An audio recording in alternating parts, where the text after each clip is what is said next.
71வது சங்கீதம் 1வது வசனம் இப்படியாக சொல்கிறது, கர்த்தாவே உம்மை நம்பியிருக்கிறேன், நான் ஒருபோதும் வெட்கம் அடையாதபடி செய்யும். இன்றைக்கி நம்முடைய வாழ்க்கையில் வெட்கம் எதனால் வருதுன்னு யோசித்து பார்க்கும்போது, நம்ம தலை குனிந்து நடக்கிற மாதிரி சில காரியங்கள் நம்முடைய வாழ்க்கையில் வரும்போது தான் நம்ம வெட்கப்பட்டு வாழ்கிற ஒரு சூழ்நிலையாக இருக்குது. மற்றவங்களுக்கு முன்னாடி நம்ம கேவலப்படுத்தப்படுறோம், அவமானப்படுத்தப்படுறோம், நிந்தைக்குள்ளாடி ஆகிறோம். இன்னும் காரணமே இல்லாமல் ஒரு வெட்கத்தை நம்ம அனுபவிச்சுட்ருக்கலாம். அது மட்டும் இல்லை, ஒரு ஆசீர்வாதம் நமக்கு இல்லாததுனால மற்றவங்களுக்கு முன்னாடி தலை நிமிர்ந்து நிற்க முடியாத ஒரு சூழ்நிலை.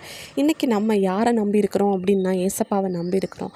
நம்ம ஏசப்பாவை நம்பி இருக்கும்போது இந்த வெட்கம் நம்மளை என்ன செய்ய முடியாது, சேதப்படுத்த முடியாது. இன்றைக்கி கூட ஏதோ ஒரு வெட்கத்தின் மத்தியில் இருக்கிற உங்களை பார்த்து தான் ஏசப்பா சொல்கிறாங்க, வெட்கப்பட்டு போவதில்லைங்கிறாரு.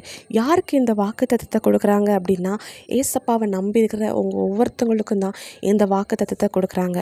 ஏசப்பாவை நம்பி இருக்கும்போது ஏசப்பா எந்த சூழ்நிலையிலையும் நம்மளை வெட்கப்படுத்த மாட்டார்.